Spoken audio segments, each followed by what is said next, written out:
Assalamualaikum warahmatullahi wabarakatuh.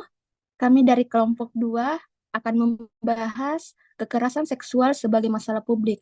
Sebelumnya, ini adalah anggota dari kelompok 2, ada Siti Hadijah Nur Azhara, Mutaifah Sahira, Teresyafin Kapaskalia, Mutmainah Alisa, Mirnawati, Anissa Umaira, dan Intan Nuraini, saya sendiri. Baik, saya persilakan kepada teman kelompok saya untuk menjelaskan materi. Baik, yang pertama yaitu kita mulai dengan latar belakang.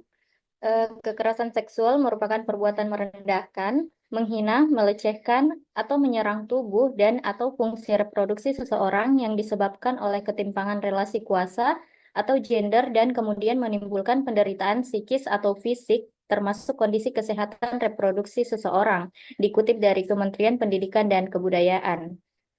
Berdasarkan laporan catatan tahunan Komisi Nasional Anti Kekerasan Terhadap Perempuan, jumlah kekerasan seksual yang dialami perempuan pada tahun 2023 adalah sebanyak 289.111 kasus.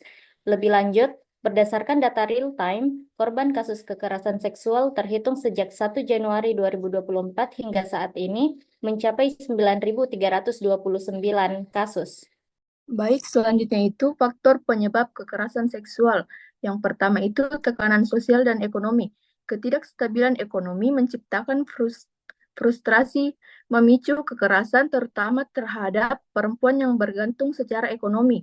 Yang kedua, media negatif. Konten media yang mengobjektifikasi perempuan dan menormalisasi kekerasan memperkuat strategi gender. Yang ketiga, hukum tidak efektif.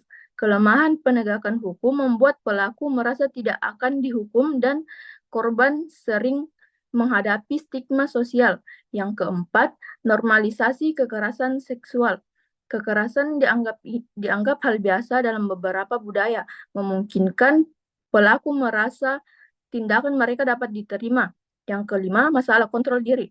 Pelaku seringkali tidak dapat mengendalikan dorongan diperburuk oleh faktor eksternal seperti alkohol dan lingkungan yang mendukung perilaku tidak pantas.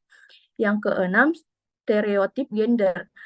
Pandangan bahwa laki-laki superior dan perempuan sebagai objek memperkuat ketimpangan kekuasaan. Yang ketujuh, pendidikan terbatas. Kurangnya pendidikan seksual juga membuat individu tidak memahami pentingnya persetujuan dalam hubungan seksual. Materi selanjutnya yaitu dampak kekerasan seksual. Yang pertama ada beban biaya kesehatan. Perawatan medis akibat kekerasan seksual menambah beban finansial bagi korban. Selanjutnya trauma psikologis.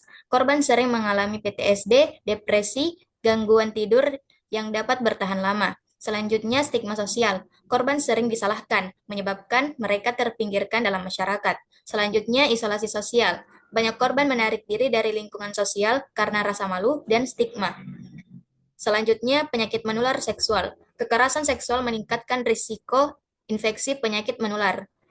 Selanjutnya, hilang kepercayaan. Kepercayaan korban terhadap orang lain bisa hancur, mempengaruhi hubungan di masa depan. Selanjutnya, cedera fisik. Cedera yang dialami bisa serius, mempengaruhi kesehatan fisik dan psikologis korban. Selanjutnya, ada rasa malu. Budaya menyalahkan korban membuat mereka merasa bersalah. Dan yang terakhir, ada gangguan reproduksi. Kekerasan seksual dapat menyebabkan masalah serius pada sistem reproduksi. Baik, selanjutnya terkait alternatif solusi. Setelah dijelaskan tentang faktor dan juga dampak, selanjutnya adalah alternatif solusi beserta analisis SWOT-nya. Yang pertama adalah edukasi seksual sejak dini. Strength-nya yaitu meningkatkan kesadaran tentang hubungan sehat. Serta meningkatkan kesadaran akan pentingnya persetujuan. Saat ini telah banyak organisasi atau lembaga yang memberikan pengetahuan terkait pentingnya pengetahuan seksual.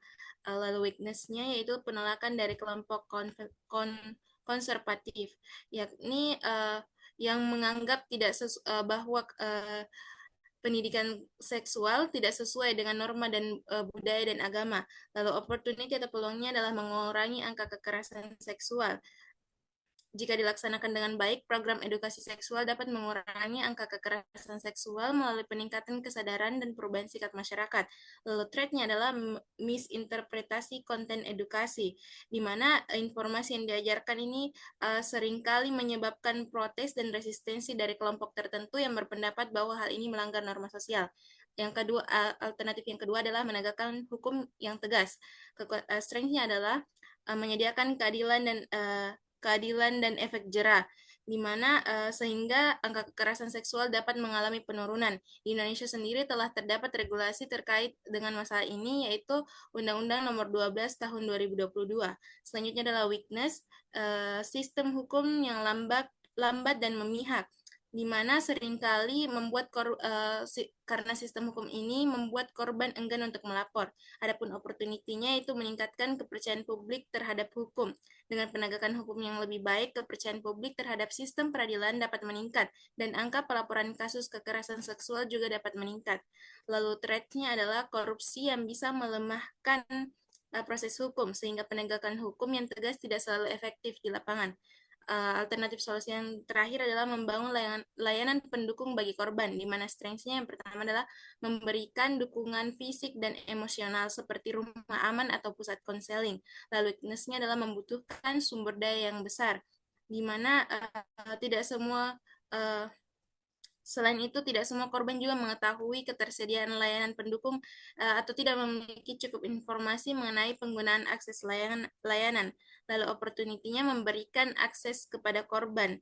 Lalu threat-nya adalah akses terbatas di daerah pedesaan dan stigma sosial. Tidak semua wilayah, terutama di daerah pedesaan, memiliki akses terhadap layanan pendukung bagi korban. Selain itu, tantangan sosial berupa stigma dan diskriminasi oleh masyarakat. Baik, materi selanjutnya yaitu tantangan dalam mengatasi kekerasan seksual. Yang pertama yaitu kurangnya kesadaran masyarakat yang dimana banyak masyarakat yang belum memahami tentang kekerasan seksual. Yang kedua yaitu stigma sosial terhadap korban. Korban kekerasan seksual sering merasa malu dan takut terhadap penilaian negatif masyarakat. Dan yang ketiga yaitu tantangan dalam penegakan hukum.